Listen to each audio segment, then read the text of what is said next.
જૂનાગઢ જિલ્લાના કેશોદ તાલુકા ST bus ડેપોમાં STS તરીકે દીપાલીબેન મહેતાની નિયુક્તિ થતાં એસટી ડેપોના ડેપો મેનેજર બિલની અધ્યક્ષતામાં સ્વાગત અભિવાદન કાર્યક્રમ યોજવામાં આવ્યો હતો. જૂનાગઢ ડિવિઝન હેઠળ કેશોદ એસટી ડેપો મુસાફરોને આરામદાયક, સુરક્ષિત, સમયસર સલામત મુસાફરી પૂરી પાડવામાં અને ઓછા આર્થિક ખર્ચ ઉપરાંત કરકસરથી ઈંધણના વપરાશ માટે પુરસ્કાર મેળવનાર એસટી ડેપોના કર્મચારીઓ, અધિકારીઓ અને ત્રણેય કર્મચારી યુનિયનના પ્રતિનિધિઓ, સંકલન સમિતિના સિદ્ધરાજસિંહ રાયજાદા અને સમસ્ત બ્રહ્મ સમાજ કેશોદના પ્રમુખ રાજુભાઈ પંડ્યાની ઉપસ્થિતિમાં નવનિયુક્ત દીપાલીબેન મહેતાને પુષ્પગુચ્છ આપી સ્વાગત અભિવાદન કરવામાં આવ્યું હતું. કેશોદ સમસ્ત બ્રહ્મ સમાજ મહિલા મંડળના મમતાબેન રાવલ સહિત બહેનોએ પુષ્પગુચ્છ આપી સાલ ઉડાડી, ખેસ પહેરાવી, પ્રતિકાત્મક ફરસી અને મહાદેવની પ્રતિકૃતિ આપી સ્વાગત અભિવાદન કર્યું હતું. કેશોદ એસટી ડેપોમાં નવનિયુક્ત એસટીએસ દીપાલીબેન મહેતાએ પ્રતિભાવ આપતા જણાવ્યું હતું કે એસટી વિભાગમાં ડેપો મેનેજરના માર્ગદર્શન હેઠળ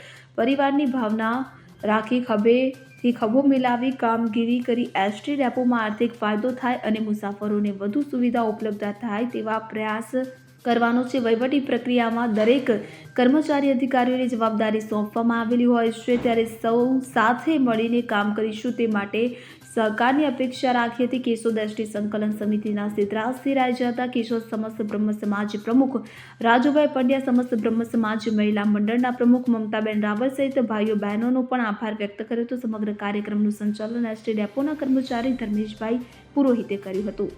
અનિરુદ્ધ બાબરિયા સાથે CN24 ન્યૂઝ કેશોદ. હવે જુઓ દેશ દુનિયાની તમામ ખબરો તમારી આંગળીના ટેરવે. ઉઠાવો મોબાઈલ અને ગૂગલ પ્લે સ્ટોર પરથી ડાઉનલોડ કરો અમારી CN24 ન્યૂઝ મોબાઈલ એપ.